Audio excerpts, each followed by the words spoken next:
মাত্র 3 মিনিটের জন্য যদি আল্লাহ পাক রব্বুল আলামিন তার কুদরতি বাতাসকে বন্ধ করে দেয় ভাইরা আমার, মাত্র 3 মিনিটের জন্য যদি মহান আল্লাহ তার কুদরতি অক্সিজেনকে বন্ধ করে দেয় মুসলমান, এই পৃথিবীর মানচিত্রের ভিতরে কোনো মানুষকে খুঁজে পাওয়া যাবে না। আওয়াজ দিয়ে বলেন কথা ঠিক কিনা? পৃথিবীর মানচিত্রে কোনো মানুষকে খুঁজে পাওয়া যাবে না।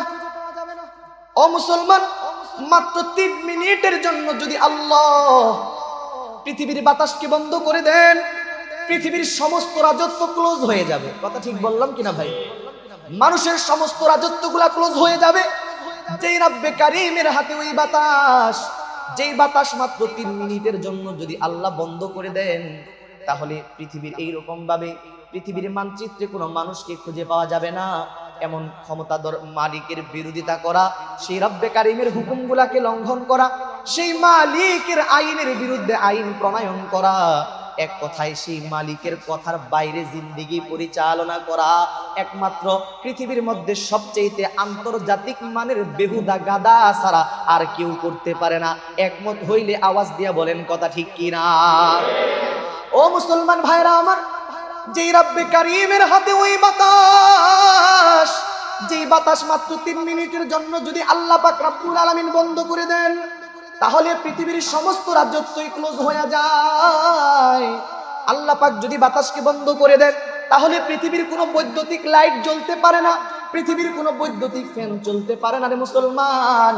পৃথিবীর কোনো এয়ার কন্ডিশনের মেশিন কোনো মানুষকে শীতাতপ নিয়ন্ত্রণে অবস্থান করার মতো সুযোগ আর তার হইতে পারে না। আসসালামু আলাইকুম ওয়া রাহমাতুল্লাহি ওয়া বারাকাতুহু। ইন্নাল হামদালিল্লাহ নাহমাদুহু ওয়া নাস্তাঈনুহু ওয়া নাস্তাগফিরুহু ওয়া নু'মিনু বিহি ওয়া নাতাওয়াক্কালু আলাইহি ওয়া নাউযু বিল্লাহি মিন শুরুরি আনফুসিনা ওয়া মিন সাইয়্যিআতি আ'মালিনা। من يهده الله فلا مضل له ومن يضلله فلا هادي له ونشهد أن لا إله إلا الله لا خالق إلا الله ولا مالك إلا الله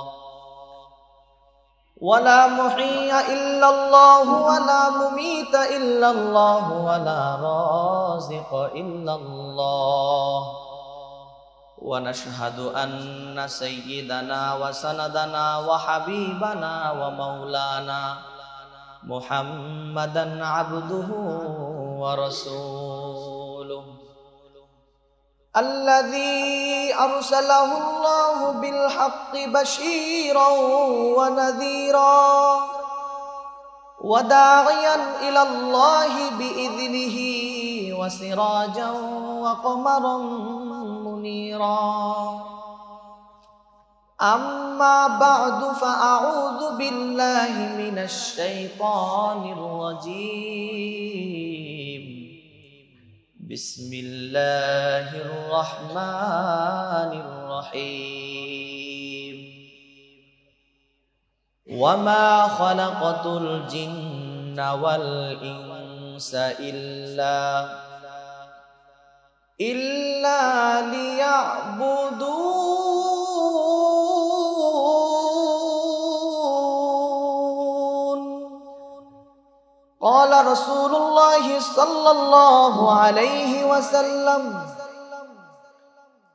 الدنيا خلقت لكم وأنتم خلقتم للآخرة. صدق الله مولانا العظيم وصدق رسوله النبي الكريم ونحن على ذلك لمن الشاهدين والشاكرين والحمد لله رب العالمين. الحمد لمن قدر خيرا وخبالا. الحمد لمن قدر خيرا وخبالا والشكر لمن صور حسنا وجمالا ফারদুন সামাদুন আন সিফাতিল খালকি বারিউন রব্বুন আযালিয়ুন খালাকাল খালকা কামালা লা শিবহা ওয়ালা মিছলা ওয়ালা কুফুয়া লিমাওলা লা শিবহা ওয়ালা মিছলা ওয়ালা কুফুয়া লিমাওলা লা ওয়ালিদা লা বিলদা ওয়ালা আম্মা ওয়া খালা লা ক্বাবলা ওয়ালা বা'দা ওয়ালা ওয়াক্তা জামানা লা ক্বাবলা ওয়ালা বা'দা ওয়ালা ওয়াক্তা জামানা লা মানি'a লা হাজিবা লিল্লাহি তাআলা লা জিদ্দা ওয়ালা নিদ্দা ওয়ালা হাদ্দা লিমাওলা লা জিদ্দা ওয়ালা নিদ্দা ওয়ালা হাদ্দা লিমাওলা আল আনা কামা কানা ওয়ালাম ইয়ালকা জাওয়ালা আল আনা কামা কানা ওয়ালাম ইয়ালকা জাওয়ালা লা মিছলা লিমান সাওয়ারা মিছলাও ওয়া নাযীরা লা মিছলা লিমান সাওয়ারা মিছলাও ওয়া নাযীরা মান ক্বালা সিওয়া যালিকা ক্বাদ ক্বালা মুহালা মান ক্বালা সিওয়া যালিকা ক্বাদ ক্বালা মুহালা। সবাই আমরা মুহাব্বতের সাথে দরুদ ইব্রাহিম পড়ি। আল্লাহুম্মা সাল্লি আলা মুহাম্মাদিন ওয়া আলা আলি মুহাম্মাদ কামা সাল্লাইতা আলা ইব্রাহিম ওয়া আলা আলি ইব্রাহিম ইন্নাকা হামিদুম মাজিদ। আল্লাহুম্মা বারিক আলা মুহাম্মাদিন ওয়া আলা আলি মুহাম্মাদ কামা বারাকতা আলা ইব্রাহিম ওয়া আলা আলি ইব্রাহিম ইন্নাকা হামিদুম মাজিদ। বালাগাল উলা বিকামালিহি কাশাফাদ দুজা বিজামালিহি হাসুনাত জামিউ খিসালিহি সাল্লু আলাইহি ওয়া আলিহি। বালাগাল উলা বিকামালিহি কাশাফাদ দুজা বিজামালিহি হাসুনাত জামিউ খিসালিহি সাল্লু আলাইহি ওয়া আলিহি। হুসনে ইউসুফ সে ফজুতর হুসনে ইউসুফ সে ফজুতর হাই রাসূলুল্লাহ কা হায় হো নূরে চশমে ইয়াকুব और नूरुल्लाह का हुस्न यूसुफ दमे ईसा यद वैजादारी आज खुबा हमादारंद तू तन्हादारी। यहाँ हम सब मुसाफिर हैं वही आखिर ठिकाना कोई आगे रवाना है कोई पीछे रवाना। ला इलाहा इल्लल्लाह ला इलाहा इल्लल्लाह ला इलाहा इल्लल्लाह ला इलाहा इल्लल्लाह। मुझको फ़क़त तुझसे हो मोहब्बत खल्क़ सिमाई बेजार हो। मुझको फ़क़त तुझसे हो मोहब्बत खल्क़ सिमाई बेजार हो। अब तो रहे पस्ता दम आखिर विरद ज़बान मेरे इलाहा ला इलाहा इल्लल्लाह ला इलाहा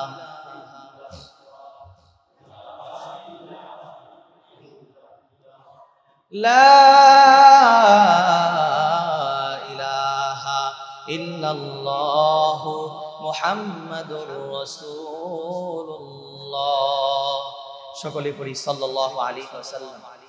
আলহামদুলিল্লাহ, মহান আল্লাহ পাক রব্বুল আলামিনের দরবারে আমরা শুকরিয়া আদায় করি যে মহান আল্লাহ তাআলা আমাদেরকে অত্যন্ত দয়া করে, মায়া করে, মহব্বত করে, ভালোবেসে আমাদের হায়াতকে দীর্ঘায়িত করে আজকের এই মুহূর্ত পর্যন্ত আমাদেরকে সুস্থতার নিয়ামত দান করে কোরআনে পাকের মহব্বত নিয়া আজকে জুমার দিন নামাজের দীর্ঘক্ষণ আগেই কোরআন হাদিসের কিছু দিক নির্দেশনামূলক কথাবার্তা শোনার জন্য আল্লাহ পাকের মহান হুকুমকে পালন করার চেয়ে আল্লাহর ঘর মসজিদে আসার বসার তৌফিক দান করলেন। এজন্য মহান মালিকের দরবারে শুকরিয়া আদায় করি। সবাই একবার জবান খুলে মহাব্বতের সাথে ভক্তি নিয়ে আল্লাহ পাকের দরবারে শুকরগুজার হই, বলি আলহামদুলিল্লাহ। সম্মানিত মুসল্লিয়ানে কারাম, বলুন তো দেখি আমাদের স্রষ্টা কে? কথা বলেন, আমাদের স্রষ্টা কে? আবার জবানটারে খুলে ডাক দিয়া মোহাব্বত নিয়ে আওয়াজ দিয়া বলেন, আমাদের স্রষ্টা কে? আল্লাহ তাআলা কি শুধুমাত্র মানুষকেই সৃষ্টি করছেন, নাকি আল্লাহ পাকের আরো সৃষ্টিকুল আছে? আছে না নাই? আল্লাহ পাকের সৃষ্টিকুলের টোটাল সংখ্যা কত, এটার কোনো পরিসংখ্যানও আপনাদের কারো কাছে আছে কি? কারো কাছে জানা আছে? আল্লাহ কত সৃষ্টি বানাইছেন, কত লক্ষ হাজার সৃষ্টিকুল রবের আছে, রব যে কত সৃষ্টিকুল তৈরি করছেন, এটার কোনো পরিসংখ্যানও আপনাদের কারো জানা আছে? কথা বলেন, জানা আছে? পৃথিবীর কোন মুফতি, কোন মুহাদ্দিস, কোন শাইখুল হাদিস, কোন বিশ্ব নন্দিত মুফাসসির, কোন বড় ওয়াইজ, বড় বক্তা, যাই কিছু বলেন, কারো কাছেই আল্লাহ পাকের সৃষ্টির পরিসংখ্যানও জানা নাই। আল্লাহ পাক রব্বুল আলামিন তার সৃষ্টি সম্পর্কে বলেন, ওয়া ইন তাউদ্দু নি'মাতাল্লাহি লা তুহসুহা, তোমরা যদি আমার সৃষ্টির পরিসংখ্যানও করতে চাও, আমার নিয়ামতের পরিসংখ্যানও করতে চাও, জিন্দেগিতে কোনোদিন পরিসংখ্যানও করে শেষ করতে পারবা না। সুবহানাল্লাহ পড়েন আপনারা। আল্লাহ পাকের যতগুলা সৃষ্টি ততগুলা, আল্লাহ পাকের যতগুলা মাখলুক ততগুলা সৃষ্টি। ভাই, সৃষ্টি যদি না হয় নিয়ামত হবে কেমনে, মাখলুক হবে কেমনে? এই জন্যে আল্লাহ পাকের প্রত্যেকটা সৃষ্টি পৃথক পৃথক মাখলুক, সৃষ্টি নিয়ামত। এই নিয়ামত সম্পর্কে আল্লাহ বলেন, তার সৃষ্টি সম্পর্কে আল্লাহ বলেন, ওয়া ইন তাউদ্দু নি'মাতাল্লাহি লা তুহসুহা, আমার নিয়ামতকে কোনোদিন তোমরা কি করতে পারবা না, পরিসংখ্যানও করতে পারবা না, গণনা করে হিসাব করে শেষ করতে পারবা না। আমরা ওয়াজ মাহফিলের ভিতরে একটা কথা বলে থাকি, আমরা আপনারা শুনে থাকেন, সেটা হইল 18,000 মাখলুকাত। একটা কথা আছে না প্রচলন, 18,000 সৃষ্টিগুলোর মধ্যে আমাদেরকে আল্লাহ শ্রেষ্ঠ বানাইছেন। এমন কথা আপনারা শুনেন না? ওয়াজ মাহফিলে বিভিন্ন বক্তা ওয়াইজ বলে না? আমরাও বলি যে আল্লাহ তাআলা আমাদেরকে সমগ্র 18,000 সৃষ্টিকুল মাখলুকাতের ভিতরে সৃষ্টি বানাইছেন। এই 18,000 সৃষ্টিকুল মাখলুকাতের এই কথাটা দুইটা তর্জমা, দুইটা ব্যাখ্যা হইতে পারে, খুব ভালো করে বুঝবেন। 18,000 তর্জমা, এটা কথাটার তর্জমা ব্যাখ্যা দুইটা হইতে পারে। একটা তর্জমা হলো 18,000 মাখলুকাত বলে অধিক সংখ্যক বোঝানো হয়েছে, নির্ধারিত কোনো সংখ্যা নয়। যদি এটা বোঝানো উদ্দেশ্য হয়ে থাকে তাহলে এই কথাটা সহি এবং বাস্তব এবং সত্য। খুব মনোযোগ দিয়ে শুনেন কথাগুলো। আর যদি 18,000 মাখলুকাত বইলা নির্ধারিত কোনো সংখ্যা পরিসংখ্যানও বোঝানো উদ্দেশ্য হয়, তাহলে এই কথাটা অসত্য এবং অবাস্তব। কেন? কারণ কুরআনুল কারীমের ভিতরে কয়টা পারা টোটাল বলেন তো? সবাই বলেন। আমি তো জানতাম 32 পারা, মনে হয় 30 পারা নাকি? তাহলে 32 পারা তো না, তাই না? তাহলে যারা কথা কন নাই তারা জানেন না 30 পারা। বলেন কুরআনুল কারীমে কত পারা মোট? হ্যাঁ, 30 পারা। কুরআনুল কারীমের মধ্যে সূরা কয়টা? 114টি সূরা আছে। এই 114টি সূরার মধ্য থেকে 1 নাম্বার প্রথম পৃষ্ঠার মধ্যে যে সূরা, এই সূরার নাম কি? সূরাতুল ফাতিহা। মাশাআল্লাহ, সূরাতুল ফাতিহা। এই সূরাতুল ফাতিহার ভিতরে সর্বপ্রথম যে আয়াতটা পড়েন, আয়াতটা পড়েন আপনারা, আলহামদুলিল্লাহি রাব্বিল আলামিন। খুব ভালো করে বুঝেন, সূরা ফাতিহার প্রথম আয়াতের সর্বশেষ ওয়ার্ড, সর্বশেষ শব্দ হলো আলামিন। এই আলামিন, এটা আলম শব্দের বহুবচন। ইলমি আলোচনা করলে আসলে বুঝতে কষ্ট হবে আপনাদের, একটু সহজ করে বলি। আলামিন এটা আলম শব্দের বহুবচন। আলম মানে জগৎ, আলামিন মানে জগৎ সমূহ। আপনারা জানেন আল্লাহ পাকের কুরআনুল কারীম যেটা আছে, এই 30 পারা কুরআনুল কারীমের হাজার হাজার তাফসীর গ্রন্থ এই পৃথিবীর মধ্যে মুদ্রিত আছে।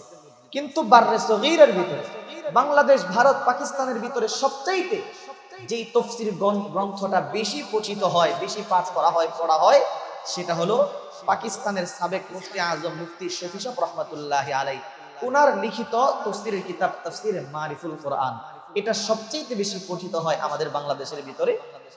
তো মুফতি শফি সাহেব রহমাতুল্লাহি আলাইহি ওনার লিখিত তাফসীরের কিতাবের মধ্যে এই আলামিন শব্দের ব্যাখ্যা তাফসীর করতে গিয়া বিভিন্ন মুফাসসিরিনে কেরামদের তাদের কথাকে তিনি উল্লেখ করে দিয়েছেন। এখানে তার ভিতরে এক মুফাসসিরের এমন তথ্য উদ্ধৃত আছে, উনি বলেন যে আল্লাহ পাক রব্বুল আলামিন জগতে সৃষ্টি করছেন ৮০,০০০। কত হাজার? একবার জবান খুলে পড়েন আল্লাহু আকবার, একটু বোঝার চেষ্টা করেন। উনি এইটা তাফসীর করতে গিয়ে লিখছেন যে আল্লাহ তাআলা জগতে সৃষ্টি করছে কত হাজার? ৮০,০০০। ও মুহতারাম হাজিরিন, ৮০,০০০ যদি জগতই হয়, ১৮,০০০ মাখলুকাত হয় কেমনে? কথা ঠিক বললাম কিনা? এক একটা জগৎ তো এক একটা সৃষ্টি। তো ৮০,০০০ যদি আল্লাহ জগতই তৈরি করে থাকেন, তাইলে ১৮,০০০ মাখলুকাত হয় কেমনে? কি তালিবুল ইলম ছাত্র ভাইরা কিংবা উলামায়ে কেরাম যারা আছেন, কথা ঠিক না? হ্যাঁ, ৮০,০০০ যদি জগৎ হয়, ১৮,০০০ মাখলুকাত আবার কেমনে হয়? তার মানে ১৮,০০০ মাখলুকাতের তরজমা হলো অধিক সংখ্যক, নির্ধারিত কোনো সংখ্যা নয়। তাহলে এই তরজমাটা সহি, সত্য এবং বাস্তব। এবার আপনাদেরকে জিজ্ঞাসা করি, এই অসংখ্য অগণিত সৃষ্টিকুলকে যে মহান আল্লাহ বানাইলেন, সেই মহান রব্বে কাবার এই অসংখ্য অগণিত সৃষ্টিকুলকে বানানোর, তৈরি করার পিছনে আল্লাহ পাকের কোনো লক্ষ্য আর উদ্দেশ্য আছে না নাই? সবাই বুঝলেন না কথা মনে হয়? তাহলে জবানটারে খুলে জবাব দেন। আল্লাহ তাআলা যে অসংখ্য অগণিত সৃষ্টিকুলকে বানাইলেন, রবের এই সৃষ্টিকুল তৈরি করার পিছনে আল্লাহ পাকের কোনো লক্ষ্য উদ্দেশ্য আছে না নাই? সম্মানিত মুসল্লিয়ানে কেরাম, এই পৃথিবীর মধ্যে লক্ষ্য ছাড়া কাজ করে দুই প্রকারের মানুষ। একটা হইল মস্তিষ্কের ভারসাম্যহীন পাগল, আরেকটা হইল অপ্রাপ্ত বয়স্ক শিশু। এই দুই প্রকারের মানুষের কাজের কোনো টার্গেট কিংবা লক্ষ্য থাকে না ভাইরা আমার। এছাড়া পৃথিবীর যত মানুষ আছে, প্রত্যেকটা মানুষের কাজের অবশ্যই কোনো না কোনো লক্ষ্য আর টার্গেট আছে না নাই? যেমন এই যে জুমার নামাজের ভিতরে আপনারা আসছেন, একটা লক্ষ্য উদ্দেশ্য আছে না নাই? আমি মিম্বারে বসে আপনাদেরকে বয়ান শোনাচ্ছি, আমার একটা লক্ষ্য উদ্দেশ্য আছে না নাই? কথা বলেন না কেন? এই যে আজকে আমাদের দোয়া মাহফিল, মনে আছে তো আপনাদের? মনে আছে?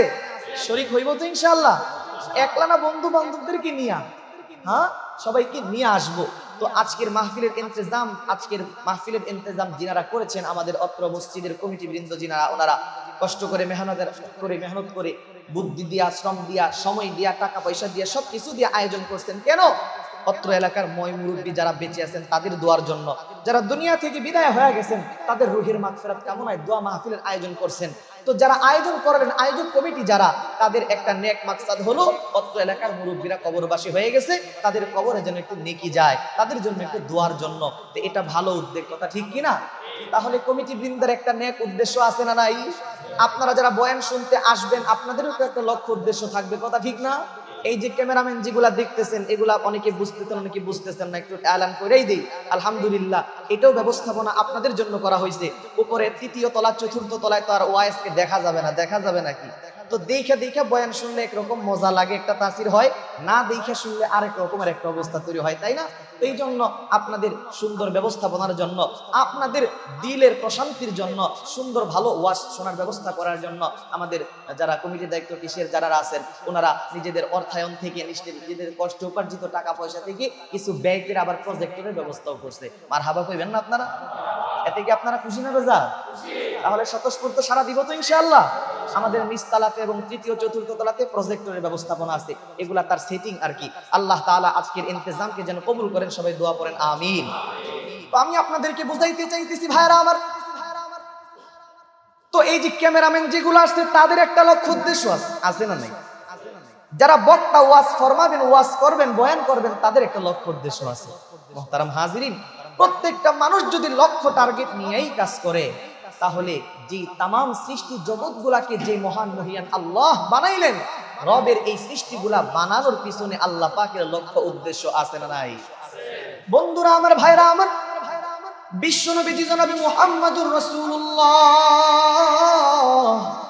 সাল্লাল্লাহু আলাইহি ওয়াসাল্লাম হাদিসে পাকের ভিতরে বয়ান করেন, বিশ্বনবীজি বলেন, ক্বালা রাসূলুল্লাহ সাল্লাল্লাহু আলাইহি ওয়াসাল্লাম, আদ-দুনিয়া খুলিকাত লাকুম ওয়া আনতুম খুলিকাতুম লিল আখিরাহ। বিশ্বনবীজি বলেন তামাম সৃষ্টিকুলকে আল্লাহ পাক রব্বুল আলামিন দুই লক্ষ্যে বানাইছেন, দুই উদ্দেশ্য নিয়ে বানাইছেন। এক প্রকারের সৃষ্টিকুলকে আল্লাহ পাক রব্বুল আলামিন সৃষ্টি করেছেন, এই সৃষ্টিকুলগুলা শুধুমাত্র জীবদ্দশায় আল্লাহ পাক রব্বুল আলামিনের গোলামি করবে, শুধুমাত্র আল্লাহ পাকের গোলামি করবে।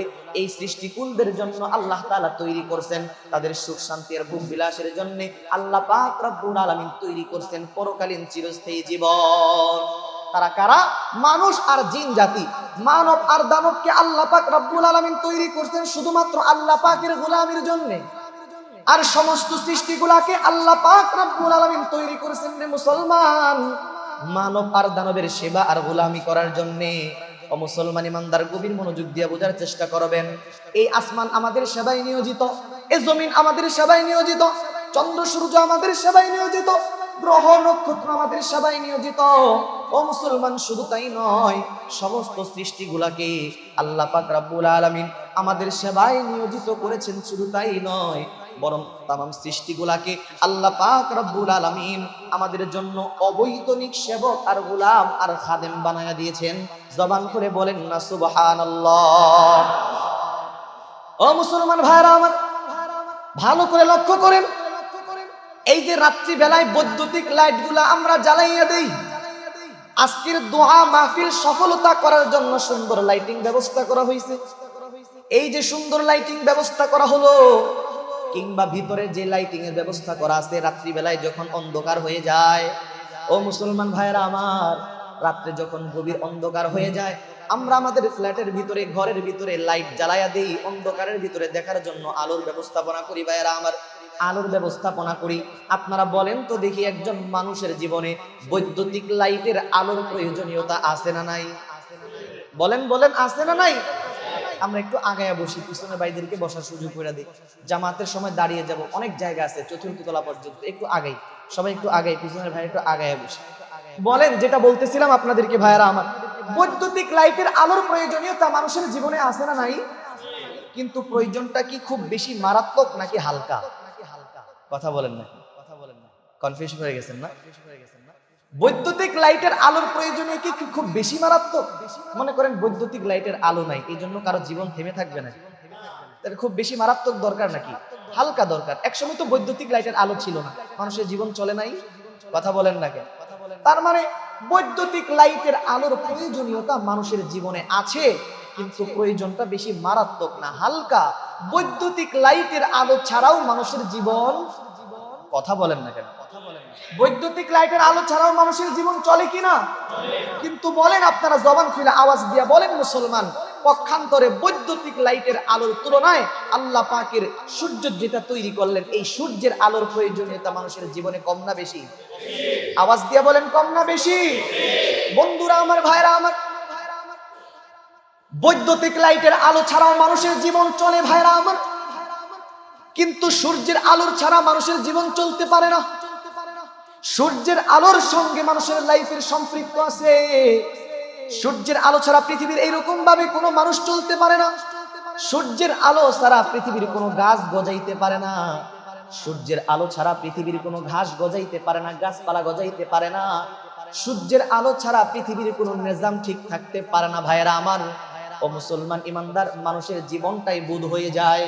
আমি আপনাদেরকে জিজ্ঞাসা করি, ও মুসলমান ইমানদার, যে আলোর প্রয়োজনীয়তা মানুষের লাইফের সাথে সম্পৃক্ত ভাইয়েরা আমার, সেই আলোটা সাদা দাড়িওয়ালা মুরব্বী যারা আছেন, কেউ 50 বছর, কেউ 60 বছর নিজের জীবনের ভিতরে কাটাইলেন, এটাকে গ্রহণ করলেন, এটাকে ব্যবহার করলেন। এই 50 বছর 60 বছর জিন্দেগিতে কোনোদিন এইরকম সূর্যের আলো ব্যবহার করার কারণে, এটাকে নেওয়ার কারণে কোনোদিন কি বিলের কাগজ আসছে নাকি ভাইয়েরা আমার? পক্ষান্তরে বৈদ্যুতিক লাইটের আলো ব্যবহার করেন ভাইয়েরা আমার, এটার আলোর প্রয়োজনীয়তা মারাত্মক নয়, প্রয়োজন আছে। এই বৈদ্যুতিক লাইটের আলো ছাড়াও মানুষের জীবন চলে মুসলমান। পক্ষান্তরে এই বৈদ্যুতিক লাইটের আলো হালকা হওয়ার পরেও এটা নেওয়ার কারণে আমাদের প্রত্যেক মাসে বিলের কাগজ আসে কিনা ভাইয়েরা আমার? শুধুমাত্র বিদ্যুৎ বিলের কাগজ আসে যে শুধু তাই নয় মুসলমান, এই বিলের কাগজের নিচের অংশে লাল অক্ষরে নোটিশ সহ আসে, নির্ধারিত সময়ের ভিতরে বিল পরিশোধ করতে না পারলে যে কোনো মুহূর্তে কোনো প্রকার পূর্ব নোটিশ ছাড়াই সংযোগ বিচ্ছিন্ন করা হবে। লেখা আছে না নাই? ও মুসলমান ভাইয়েরা আমার, যেই আলোর প্রয়োজনীয়তা মানুষের জীবনে হালকা, সেই আলোটাই আমরা নেওয়ার কারণে প্রত্যেক মাসে বিলের কাগজ আসে। কিন্তু যেই আলোর প্রয়োজনীয়তা আমাদের জীবনের সঙ্গে সম্পৃক্ত মুসলমান, এই আলোটাকেও 50 বছর 60 বছর নিলাম, আজ পর্যন্ত কোনো বিলের কাগজ আসছে নাকি ভাইয়েরা? কথা বলেন, আসছে? আগামী বছর আসবে মনে হয়। সরকার পরিবর্তন হলে আসবে না, সরকার পরিবর্তন হলেও আসবে না, কারণ আল্লাহ পাক রব্বুল আলামিন, আল্লাহ পাক রব্বুল আলামিন সূর্যকে মানুষের জন্য অবৈতনিক সেবক আর খাদেম আর গোলাম বানায়া দিবেন। কিয়ামত পর্যন্ত, আজীবন কিয়ামত পর্যন্ত এই সূর্যের আলোটা এরকম ভাবে দিতেই থাকবে, আমরা এগুলাকে ব্যবহার করতেই থাকবো, এটার উপকারিতা লইতেই থাকবো। জিন্দেগিতে কোনো দিন বিল দিতে হবে না। জবান খুলে পড়েন সুবহানাল্লাহ। এই যে বৈদ্যুতিক ফ্যানের পাখাগুলা ঘুরতেছে, বাতাস লাগতেছে, বলেন আপনারা এই বৈদ্যুতিক ফ্যানের বাতাসের প্রয়োজনীয়তা মানুষের জীবনে আছে না নাই? কিন্তু প্রয়োজনটা কি খুব বেশি মারাত্মক না হালকা? বৈদ্যুতিক ফ্যানের বাতাস ছাকাও কিন্তু মানুষের জীবন চলে। কিন্তু পক্ষান্তরে ভাইরা আমার, এই বৈদ্যুতিক ফ্যানের বাতাসের তুলনায় আল্লাহ পাক রব্বুল আলামিনের কুদরতি বাতাস, কুদরতি অক্সিজেন তথা প্রাকৃতিক বাতাস যেটা আছে, আপনারা বলেন তো দেখি, এই কুদরতি অক্সিজেন প্রাকৃতিক বাতাসের প্রয়োজনীয়তা মানুষের জীবনে আছে না নাই? প্রয়োজনটা কম না বেশি? কত বেশি মারাত্মক ভাইরা আমার! পৃথিবীর সায়েন্টিস্টদের লেটেস্ট গবেষণা অনুযায়ী তথ্য হচ্ছে, এই পৃথিবীর কোনো একজন মানুষ প্রাকৃতিক বাতাস তথা আল্লাহ পাকের কুদরতি অক্সিজেন যেটা বলা হয়, এই অক্সিজেন, এই বাতাস ছাড়া পৃথিবীর একজন মানুষ বাঁচতে পারে সর্বোচ্চ 2 থেকে 3 মিনিট। 3 দিন, 2 দিন, 24 ঘন্টা, 1 ঘন্টা 10 মিনিট। কথা বলেন না কেন? কয় মিনিট? লেটেস্ট গবেষণা তথ্য তারা দিচ্ছে, বিজ্ঞানী যারা, তারা বলতেছে মাত্র এই বাতাস, প্রাকৃতিক বাতাস ছাড়া, অক্সিজেন ছাড়া মানুষ বাঁচতে পারে সর্বোচ্চ 2 থেকে 3 মিনিট। ভাইরা আমার, বন্ধুরা আমার, যে রবের হাতে সেই বাতাস, যে বাতাস মাত্র 1 মিনিটের জন্য যদি আল্লাহ বন্ধ করে দেন, সারা পৃথিবীর সমস্ত রাজত্বগুলাই ক্লোজ হয়ে যায়। সেই বাতাস জন্মের পর থেকে নিয়ে আজকের এই মুহূর্ত পর্যন্ত নিলাম, কোনদিন বিলের কাগজ আসছে নাকি ভাই? আসছে। কেন আসে নাই?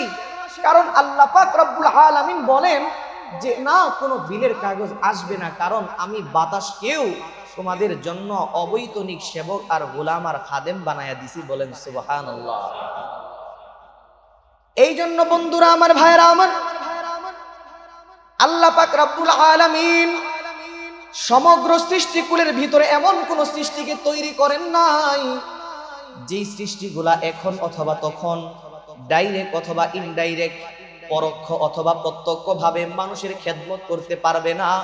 এমন কোন মাখলুককে সৃষ্টিকুলের ভিতরে আল্লাহ তাআলা মাখলুকের মর্যাদাই দেন নাই। সুবহানাল্লাহ পড়েন। যেই জমিনের মধ্যে বিল্ডিং তৈরি করেন, যেই জমিনে বসবাস করি মুসলমান, এই জমিনকে তো আল্লাহ পাক রব্বুল আলামিন মানুষের জন্য অবৈতনিক এমন গোলাম খাদেম বানাইছেন যে অটোমেটিক গোডাউন তৈরি করে দিয়েছেন। সুবহানাল্লাহ। যদি একটু গভীরভাবে লক্ষ্য করেন, দেখেন রব আমাদের জন্য কি বানাইলেন, যে লক্ষ্য আপনাদেরকে বুঝাইতেছি, একটা কথা বোঝানোর জন্য কথাগুলো বলতেছি, একটু মনোযোগ দিয়ে বোঝার চেষ্টা করেন। মানুষের জন্য আল্লাহ জমিনকে অটোমেটিক গোডাউন বানাইলেন। কেমন গোডাউন? মানুষের জীবনে যা কিছুর দরকার আছে, প্রয়োজন আছে, এগুলা যদি মানুষ জমিনের মধ্যে রাইখা দেয়, জমিন আল্লাহ পাকের হুকুমে এটাকে 1 লক্ষ গুণ বাড়াইয়া মানুষের ঘরে ফেরত দেয়। কথা ঠিক কিনা? যেই রকম ঢাকা শহরে তো যারা সবসময় থাকেন দেখছেন, অনেকেই দেখেন নাই, কিন্তু গ্রামের ভিতরে কৃষক যারা, এরা যখন ধান লাগাবার জন্য ব্যবস্থা গ্রহণ করে, সিদ্ধান্ত নেয়, তখন প্রথমে তারা কি করে জানেন? যারা গ্রামের মানুষ তারা তো জানেন, শহরের হয়তো অনেকেরই অজানা। ধান লাগাবার আগে সর্বপ্রথম কৃষক তার গোলা থেকে, তার হাড়ি থেকে স্বচ্ছ ফ্রেশ উন্নত মানের 10 থেকে 15 কেজি ধান এটা নিয়ে একটা কাদাযুক্ত জমিনের মধ্যে ছিটায়া দেয়। কিছুদিন পরে আল্লাহর হুকুমে সেখান থেকে কিছু গাছ গজায়া যায়। কৃষক এটাকে আবার কিছুদিন পরে সেখান থেকে ট্রান্সফার কইরা আরেকটা জায়গার মধ্যে নিয়ে রোপণ কইরা দেয়। কি কথা ঠিক কিনা? ভাইরা আমার, বন্ধুরা আমার, কৃষক জমিনকে দিছিল 15 কেজি ধান। ভাইরা আমার, কিন্তু জমিন এমন গুড়াউন, এই জমিনের মধ্যে 15 কেজি ধান ছিটায়া চারা গজানোর পর এটা জমিনের মধ্যে রোপণ করার পর 2-3-4 মাসের ব্যবধানের মধ্যে এই জমিন মাত্র 15 কেজিটারে বাড়ায়া 10 গুণ, 100 গুণ, 50 গুণ বাড়ায়া জমিন এইরকম ভাবে কৃষকের ঘরের মধ্যে ফেরত দেয় 40 মণ ধান। কথা বলেন ঠিক কিনা? একটু খেয়াল করেন আল্লাহ তাআলা কেমন ভাবে আমাদেরকে সৃষ্টি করলেন, আমাদের জন্য সবগুলাকে কেমন গোলাম আর খাদেম বানাইলেন। জমিনকে মাত্র আপনি ধান দিলেন 15 কেজি, জমিন আল্লাহর হুকুমে আপনার ঘরে ফেরত দিল 40 মণ। কথা ঠিক কিনা?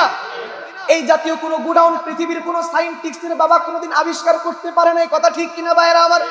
কিয়ামত পর্যন্ত কেউ আবিষ্কার করতে পারবে না। ও মুসলমান ভাইরা আমার, এজন্য আপনাদেরকে বললাম আল্লাহ পাক রব্বুল আলামিন শুধুমাত্র আসমান, জমিন, গ্রহ, নক্ষত্র, গ্যালাক্সি, তারকা এই সবগুলাই কি মানুষের খেদমতের জন্য বানাইছে। শুধু তাই নয়, এই সবগুলাকে আল্লাহ আমার আপনার খেদমতের জন্য বানাইয়া আমাদের অধীনস্থ বানাইয়া দিলেন। সুবহানাল্লাহ। ও মুসলমান ভাইরা আমার, আল্লাহ পাক রব্বুল আলামিন বলেন হুয়াল্লাযী খালাকা লাকুম মা ফিল আরদি জামিআ, তিনি ওই সত্তা যিনি তোমাদের কল্যাণে জমিনের সবকিছুকে বানাইলেন। ও মুসলমান ভাইরা আমার, এই জন্য বন্ধুরা আমার, ভাইরা আমার, আল্লাহ পাক রব্বুল আলামিনের পয়গম্বর বলেন ক্বালা রাসূলুল্লাহি সাল্লাল্লাহু আলাইহি ওয়াসাল্লাম আদ-দুনিয়া খুলিকাত লাকুম ওয়া আনতুম খুলিকাতুম লিল আখিরাহ। নবীজি বলেন तमाम পৃথিবীর সমস্ত সৃষ্টিগুলাকে আল্লাহ দুই ভাবে সৃষ্টি করেছেন। এক প্রকারের সৃষ্টিকুলকে আল্লাহ বানাইছেন শুধুমাত্র আল্লাহ পাকের গোলামি করার জন্য, আর দ্বিতীয় প্রকার সমস্ত সৃষ্টিকুলগুলাকে আল্লাহ বানাইছেন প্রথম শ্রেণীর সৃষ্টিকুলদের সেবা আর গোলামি করার জন্য। এই জন্য বন্ধুরা আমার, ভাইরা আমার, আমাদের দুনিয়ার ভিতরে সবকিছুকে পাওয়ার জন্য ব্যস্ততার কোনো প্রয়োজনীয়তা নাই। শুধুমাত্র একজনকে যদি কেউ টার্গেট করতে পারি, একজনের যদি গোলামি করতে পারি, একজনকে যদি নিজের এরকম ভাবে পক্ষে আনতে পারি, ভাইয়েরা আমার, তিনি হলেন আমার আল্লাহ। রবকে যদি নিজের পক্ষে আনা যায়, রবের একমাত্র গোলামি যদি করা যায়, তামাম দুনিয়া আমার আপনার গোলামি করতে ব্যস্ত হয়ে যাবে। কথা বলেন ঠিক কিনা? এই যে আপনাদের মসজিদের ভিতরে খেদমত নেওয়ার পরে একটা নির্ধারিত টাইম সময় মসজিদে কাটাইলাম, এখন দিনই প্রোগ্রামের কারণে সফর করে, পুরা মাস সফর করে ঘুরে বেড়াই। ও মুসলমান ভাইয়েরা আমার, শুধুমাত্র জুমার দিন হাজিরা দেওয়ার জন্য কষ্ট করে আবার এক প্রান্ত থেকে দূরে ঢাকা চলে আসি। ও মুসলমান, বুঝাইতে চাই, এই যে প্রত্যেকটা দিন, প্রত্যেকটা রাত সারা দেশের ভিতরে জার্নি কইরা দেশের এক প্রান্ত থেকে আরেক প্রান্ত পর্যন্ত ঘুরে বেড়াই শুধুমাত্র কোরআনের দাওয়াত দেওয়ার জন্য, কিন্তু ম্যাক্সিমাম প্রোগ্রামের ভিতরে যাওয়ার পর ও মুসলমান ইমানদার, আল্লাহ তাআলা এই বয়ানের জগতে আমাকে কবুল করছেন বয়স যখন 7-8 বছর, তখন থেকে নিয়ে আজ পর্যন্ত এক যুগ পার হয়ে গেল। লম্বা টাইম পর্যন্ত বাংলাদেশের ভিতরে এমন কোন এরিয়া নাই, এমন কোন জেলা নাই যেই জেলার ভিতরে কোরআনের দাওয়াত নিয়ে গেলাম না রে মুসলমান। কিন্তু দুঃখজনক বিষয় হইল, প্রত্যেকটা জায়গার ভিতরে যাওয়ার পর কিছু লোক আমাদের কাছে আসে, আইসা বলে হুজুর একটু এই বিষয়ে বয়ান করেন, যেমন একটু আব্বা আম্মার হক নিয়ে বয়ান করেন একটু, কারণ সন্তানেরা আব্বা আম্মারে মানতে চায় না, অভিযোগ দেয় আমাদের কাছে আইসা। আবার স্ত্রী এরকম ভাবে স্বামী যেগুলো আছে, এই স্বামী যারা আছে ভাইরা আমার, এই স্বামীগুলা আইসা ডাইকা বলে হুজুর এইরকম একটু স্বামীর হকের বিষয়ে বয়ান করেন, কারণ স্ত্রীগুলা স্বামীর কথা মানতে চায় না। আবার কিছু বড় বড় লিডার আছে, কোটিপতি আছে, তারা আইসা কানে কানে কয় হুজুর একটু মালিকের হক সংরক্ষণের জন্য বয়ান করেন, কারণ মাঝে মাঝেই শ্রমিকেরা ফ্যাক্টরির মধ্যে আগুন লাগাইয়া দেয়। আরো বড় বড় পার্সেন্টেজ লোকেরা আইসা বলে হুজুর একটু এরকম ভাবে মালিকের হক নিয়ে বয়ান করেন, কারণ আমাদের অধীনস্থ লোকেরা আমাদের কথা মানতে চায় না। ও মুসলমান ভাইরা আমার, উস্তাদেরা অভিযোগ করে হুজুর এখন ছাত্ররা আমাদেরকে মানতে চায় না, সারা দুনিয়ার মানুষ শুধু আমাদের কাছে অভিযোগ জানায়, মানে না মানে না মানে না। ও মুসলমান ভাইরা আমার, গভীর মনোযোগ দিয়ে বোঝার চেষ্টা করেন, আমার সন্তান যে আমারে মানে না, আমার স্ত্রীর যে আমার মানে না, আমার অধীনস্থ লোকেরা আমার কন্ট্রোল মানতে চায় না, আমার এইরকম ভাবে অধীনস্থ লোকেরা আমার কথা মানতে চায় না, আমার নিয়ন্ত্রণকে মানতে চায় না। এই কারণটার মূল কারণটা কখনো খুঁজে দেখার মতো সুযোগ আমাদের হইল না মুসলমান। ও ভাইয়েরা আমার ভালো করে মনে রাখবেন, আমার সন্তান যে আমারে মানে না, আমার স্ত্রী যে আমারে মানে না, আমার ছাত্র যে আমার খেদমত করে না, আমার অধীনস্থ লোকেরা আমার নেতৃত্বকে মেনে নেয় না রে মুসলমান, এই কারণটার সবচাইতে বড় কারণ হলো আমি নিজেই যে আমার মহান আল্লাহকে মানি না। আওয়াজ দিয়া বলেন কথা ঠিক কিনা? সব ক্ষেত্রে যদি আমি আল্লাহকে মেনে চলি, সব ক্ষেত্রে যদি আমি আল্লাহর বিধানকে মানতে পারি, তামাম দুনিয়া আমার গোলামি করতে বাধ্য থাকবে। কথা বলেন ঠিক কিনা? কিন্তু আমি আপনি তো আল্লাহ পাকের আইন বিধানের মধ্যে আগুন জ্বালায়া দিছি, রবের বিধানকে পিছনে ছুড়ে দিছি, তাই তো আমার সন্তান আমার বিদ্যাঙ্গুলি দেখায়। কথা বলেন ঠিক কিনা? পক্ষান্তরে কোনো মানুষ যদি একজনের গোলামি করতে পারে, একজনকে যদি লক্ষ্য আর টার্গেট বানাইতে পারে মুসলমান, কিয়ামত পর্যন্ত তামাম দুনিয়া তার গোলামি করতে ব্যস্ত হয়ে যাবে। জোরে বলেন কথা ঠিক কিনা? আমার এই কথার সঙ্গে যদি আপনারা একমত না হন, তাহলে আমি আপনাদেরকে বলি, বর্তমান বিশ্বের যত নন্দিত উলামায়ে কেরাম আছেন মুহতারাম হাজিরিন, পূর্বে যারা ছিলেন তার ভিতরে একজন ছিলেন আল্লামা শেখ সাদি রহমাতুল্লাহি আলাইহি। আপনারা নাম শুনে থাকবেন, বিশেষ করে মাদ্রাসার ছাত্র ভাইরা তো জানাই আছে শেখ সাদি রহমাতুল্লাহি আলাইহি, যার দর্শন বিএমএ ক্লাসের ভিতরে পড়ানো হয়, আমাদের কওমি মাদ্রাসাগুলোর ভিতরে পড়ানো হয়। ওনার রচিত একটা ফার্সি কবিতার কিতাব আছে, ওই কিতাবের নাম হলো বুসতা। এই কিতাবের ভিতরে উনি একটা কারগুজারি বয়ান করছেন। কি বলেন?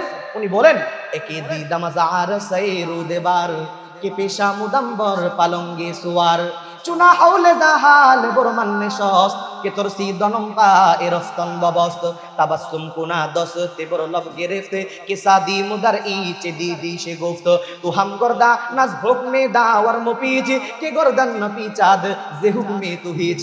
একবার তরজমা বুঝেন আর না বুঝেন, একবার জবান খুলে, উপরে নিচে যারা আছেন, সামনে মুসল্লির যারা আছেন, একবার জবান খুলে পড়েন না আল্লাহু আকবার। শেখ সাদি রহমাতুল্লাহি আলাইহি বলেন, আমি একদিন রুদেবার শহরের উপকণ্ঠের মধ্যে চলতেছিলাম, এমন মুহূর্তের ভিতরে আমি তাকায়া দেখলাম একজন বৃদ্ধ লোক আমার দিকে অভিনব কায়দায় অগ্রসর হইতেছে। ওই বৃদ্ধ লোকটার অগ্রসরের ভঙ্গিমাটা দেখা আমার শরীরের ভিতরে কম্পন তৈরি হয়ে গেল, আমার শরীরের ভিতরে কম্পন তৈরি হয়ে গেল, আমার এমন কম্পন তৈরি হয়ে গেল, আমার শরীরের শক্তিগুলো কেমন যেন হারিয়ে গেল, সামনের দিকে অগ্রসর হওয়ার মতো শক্তি আমার শরীরের মধ্যে আর নাই। বলে কেন নাই? ওই আমি তাকায়া দেখলাম আমার সামনে যেই বৃদ্ধ লোকটা অগ্রসর হইতেছে, এই বৃদ্ধ লোকটা পায়ে হাইটা আগায় না। আমি তাকায়া দেখলাম এই বৃদ্ধ লোকটা একটা হিংস্র প্রাণী সিংহের ঘাড়ের উপরে সওয়ার হইয়া আমার দিকে অগ্রসর হইতেছে। সুবহানাল্লাহ। শেখ সাদি রহমাতুল্লাহি আলাইহি বলেন, আমি লোকটার দিকে তাকাবার পরে ভয়ে প্রকম্পিত হয়ে গেলাম, শরীরের ভিতরে কম্পন তৈরি হয়ে গেল, সামনের দিকে অগ্রসর হওয়ার মতো শক্তি আমার নাই। কারণ এই বৃদ্ধ লোকটা এত দুর্বল একটা বৃদ্ধ লোক, এত বড় একটা হিংস্র প্রাণী সিংহের ঘাড়ের উপরে সওয়ার হইয়া এই সিংহের পিঠের উপরে ভর করে আমার দিকে আগাইতেছে। আমি ভয় পাইতেছিলাম, আমি দাঁড়ায়া গেলাম, ভয়ে ভয়ে ভাবতেছিলাম এটা কেমনে সম্ভব। এই মুহূর্তেই যদি সিংহটা একটু বাইকা বসে, এই সিংহের সামনে বৃদ্ধ লোকটা একটা মিনিটও টিকতে পারবে না। যেই মুহূর্তের ভিতরে আমি পেরেশানির মধ্যে পড়ে গেলাম, ওই বৃদ্ধ লোকটা আগাইয়া আগাইয়া আমার কাছে যখন চলে আসলো, আমার চেহারার ভিতরে চূড়ান্ত মালিন্যতার ছাপ দেখতে পাইয়া, পেরেশানির দাগ দেখতে পাইয়া, ওই বৃদ্ধ লোকটা দূর থেকে আমি শেখ সাদির অবস্থা বুঝা ফেলছে। আমারে মুস্কি হাসি দিয়া বলতেছে, ওরে শেখ সাদি, তুমি আমার অবস্থা দেখে আশ্চর্যান্বিত হইছো? এখানে আশ্চর্যান্বিত হওয়ার মতো কিছুই নাই, তুমি আমার কাছে কথাগুলা শুনো। আমি তোমারে একটা মাত্র মন্ত্র শিখাইয়া দিতে চাই, একটা মাত্র মন্ত্র যদি মানতে পারো রে শেখ সাদি, একটা মাত্র মন্ত্র যদি মানতে পারো, এই মন্ত্র কোন দুনিয়ার কোন তন্ত্র মন্ত্র নয়, এই মন্ত্র কোন দুনিয়ার তন্ত্র মন্ত্র নয়, একটা মাত্র মন্ত্র তোমারে শিখাইয়া দিব। তুমি যদি এই মন্ত্রটা মাইনা চলতে পারো, এই কাজটা যদি করতে পারো, তুহাম গর্দান নাজ হুকমে দাওয়ার মুপিজে কে গর্দান না পিচা দেশ দি হুকমে তুহিজ। তুমি যদি একটা মাত্র মন্ত্র মানতে পারো, কিয়ামত পর্যন্ত তামাম দুনিয়া তোমার গোলামি করতে বাধ্য হবে। সুবহানাল্লাহ। বলে সেই তন্ত্র মন্ত্রটা আবার কি? বলে একটা মাত্র কথা তোমাদেরকে শিখাই দিতে চাই, সেটা হলো ওরে শেখ সাদি, তুমি শুধুমাত্র একজনকে কন্ট্রাক্ট করো, একজনের গোলামি করো, একজনের গোলামি করো, একজনের কথা অনুযায়ী জিন্দেগি চালাও, একজনকে কন্ট্রাক্ট কইরা একজনের কথা অনুযায়ী জীবনটা পরিচালনা করো। তামাম দুনিয়া তোমার কিয়ামত পর্যন্ত গোলামি করতে বাধ্য হবে। কার গোলামি তুমি করবা? তিনি হলেন তোমার আমার রব, আমাদের সকলের রব। আওয়াজ দিয়া বলেন তিনি কে? ও শেখ সাদি, তুমি শুধুমাত্র তোমার জিন্দেগিটাকে আল্লাহ পাকের হুকুম মতো চালাও। তোমার সন্তান তো তোমার কথা মানবে, তোমার এইরকম ছাত্র তো তোমার খেদমত করবে, তোমার অধীনস্থ লোকেরা তোমার কথা মানবে। হাইওয়ান জানোয়ার পর্যন্ত তোমার গোলামি করার জন্য পাগল পারা হয়ে যাবে। সুবহানাল্লাহ। ও মুসলমান ভাইরা আমার, এজন্য কোনো মানুষ যদি চায় তার স্ত্রীকে তার কন্ট্রোলে আনতে, সে যেন আল্লাহ পাকের সুন্নতের কন্ট্রোলে ঢুকে যায়। কেউ যদি চায় তার এইরকম ভাবে অধীনস্থ লোকদেরকে তার কথাগুলা মানাইতে, সে যেন রবের কথাগুলা মানে। আল্লাহ পাকের আইনের উপরে আঘাত কইরা নিজের সম্পদকে কখনো সংরক্ষণ করা যায় না। আওয়াজ দিয়া বলেন কথা ঠিক কিনা? নিজের সম্পদকে যদি সংরক্ষণ করতে চাও, আল্লাহ পাকের হুকুমগুলাকে সংরক্ষণ করো। নিজের স্ত্রীকে যদি অধীনস্থতা বানাইয়া নিজের নিয়ন্ত্রণে চালাইতে চাও, তাহলে তুমি আল্লাহ পাকের নিয়ন্ত্রণে চইলা যাও। যদি দুনিয়ার সমস্ত সৃষ্টি দিয়া তুমি যদি এরকম উপকৃত হতে চাও, তাহলে আল্লাহ পাকের বিধান অনুযায়ী নিজের জিন্দেগি চালাও। আল্লাহ পাকের বিধানকে লঙ্ঘন কইরা পৃথিবীর কোনো মানুষ সফলতা অর্জন করতে পারে নাই। কথা বলেন ঠিক কিনা? এজন্য মুহতারাম হাজিরিন, আল্লাহ পাক রব্বুল আলামিন তো সারা সৃষ্টিকুলকে বানাইলেন আমার আপনার গোলামির জন্য, সেবার জন্য। তবে আমি আপনি যদি তামাম দুনিয়ার সেবার গোলামি এগুলা খেদমত পাইতে চাই, তো আমাকে আপনাকে গোলামি করতে হবে কার? আওয়াজ দিয়া বলেন কার? এই জন্য আল্লাহ বানাইছেন সৃষ্টিকুল, দুই লক্ষ্যে বানাইছেন পুরা সৃষ্টি জগৎটাকে। এক ভাগকে আল্লাহ বানাইছেন, মানব দানবকে আল্লাহ বানাইছেন, এগুলা শুধুমাত্র আল্লাহ পাকেরই গোলামি করবে। আর সমস্ত সৃষ্টিগুলাকে আল্লাহ বানাইছেন, সমস্ত সৃষ্টিগুলা আমাদের গোলামি করবে। এই গোলামির তর্জমা বুঝতে পারলেই আমাদের বুঝে আসবে গোলামি কাকে বলে, কিভাবে পরিচালনা করব। রব চাহে তো এরপরে ধারাবাহিক কথা আগামী জুমায় হবে, যদি বাইচা থাকি, মুলাকাত যদি হয় ইনশাআল্লাহ। তো আজকে আরেকটা এলান এখন আপনাদেরকে দেই। এ পর্যন্ত যেগুলা বললাম, আল্লাহ আমাদেরকে বুঝার তৌফিক দান করুক। আল্লাহ তাআলা আমাদের প্রত্যেককে আমল করার তৌফিক দান করুক, বলেন আমিন। মুহতারাম হাজিরিন, আলহামদুলিল্লাহ, আজকে তো 12 তারিখ। মনে আছে আপনাদের? মনে আছে? কার কার মনে নাই হাত তুলেন দেখি। আছে, সচেতন হয়ে গেছেন আপনারা। হ্যাঁ, মাশাআল্লাহ। আরেকবার একটু পেস মেরা জিগাইছিলাম, ভুলে হাত উঠাইছিলেন, তাই না? হুজুর একবার ভুল করছি, আর তো ভুল করবো না। একবার ঠকাইছেন দিকে সবসময় ঠকবো না, কথা ঠিক না? যাই হোক, আজকে 12 তারিখ, রোজ শুক্রবার। আলহামদুলিল্লাহ, জুমার দিন, বরকতময় দিন। আলহামদুলিল্লাহ, অক্লান্ত পরিশ্রম করে আপনাদের জন্য, আমাদের জন্য, আমাদের ঈমান আমলের একটু সবক দেওয়ার জন্য, আমাদের মুরব্বীদের দোয়া কামনার্থে, যারা বিদায় হয়ে গেছেন তাদের রুহের মাগফিরাত কামনায় এত সুন্দর আয়োজন অত্র মসজিদের কমিটি বৃন্দ যারা ওনারা করেছেন, এতে আপনারা খুশি না? মাশাআল্লাহ, আলহামদুলিল্লাহ। তো আমাদের আয়োজন তো আজকেই, কখন থেকে মনে আছে তো? আমরা বাদ জমা থেকেই স্টার্ট করবো ইনশাআল্লাহ। মূল বয়ান বাদ আসর হবে। আমাদের মেহমান যিনারা আছেন, বাদ আসর একজন আলোচনা করবেন, এরপরে বাদ মাগরিব আরেকজন আলোচনা করবেন। বাদাল আসর রব চাহে তো মাওলানা মুফতি রহমতুল্লাহ নুরি সাহেব চমৎকার আলোচনা করেন, বিবারিয়া, উনি আলোচনা করবেন ইনশাআল্লাহ।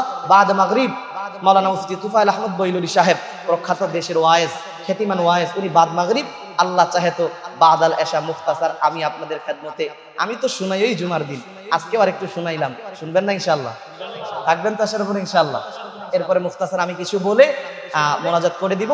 মাঝে আমাদের মাঝে উপস্থিত হবেন, আমাদের আজকের এই সুন্দর মজমাটা সভাপতিত্ব করবেন আমাদের আলেম কুলের শিরোমণি, যিনি আমাদের উস্তাদ, সারা বাংলাদেশ নয় সারা পৃথিবীর একজন খ্যাতিমান আলেম, আপনারা চিনে থাকবেন, মুফতি রফিকুল ইসলাম মাদানী সাহেব হাফিজাহুল্লাহ হযরত থাকবেন। তো এত সুন্দর মজমাটা যেন সুন্দর হয়, কামিয়াবি হয়, আমাদের হেদায়েতের জরিয়া হয়, এই জন্য আল্লাহর কাছে আমরা দোয়া করি। সর্বোপরি আপনাদের উপস্থিতি কামনা করি। হাজির হব তো ইনশাআল্লাহ। আজকে তো চাকরি বাকরি নাই, অনেক নতুন কিছু জানতে পারবো, শিখতে পারবো। আরো মজার বিষয় হইল, এই যে দেখতেছেন ঠেঙ্গা দাঁড় করাই রাখছে যেগুলা, এই ক্যামেরাম্যান, আলহামদুলিল্লাহ, মানে এগুলো প্রজেক্টরের ব্যবস্থা করছি আমরা, কারণ তৃতীয় তলায় তো আর যিনি বয়ান করবেন ওনাকে দেখা যাইতেছে না। হয়তো অনেকের ইতস্ততা লাগবে, মন ভালো লাগবে না, বসে থাকতে হয়তো মন চাবে না, যে অডিও শুনতেছি ভালো লাগে না। এই জন্য আপনাদের মনস্কামনা পূরণ করার্থে আপনাদের দিলের তামান্না পূরণ করার্থে সুন্দর ব্যবস্থাপনার জন্য আমরা প্রজেক্টরেরও ব্যবস্থা করছি। চতুর্থ তালা পর্যন্ত প্রজেক্টরের ব্যবস্থাপনা আছে, ওখানে দেখে দেখেও আলোচনা শোনা যাবে। এই জন্য আমরা সকলেই যাদের যে ব্যস্ততা আছে, আমাদের ইন্তজাম তার প্রতিদিন হয় না, Presents by Kuakata media centre. Haqqani আলমদের নিত্য নতুন ভিডিও পেতে আমাদের চ্যানেলটি সাবস্ক্রাইব করুন। কুয়াকাটা মিডিয়া সেন্টার, ইসলামিক বিনোদনের বিশ্বস্ত সঙ্গী।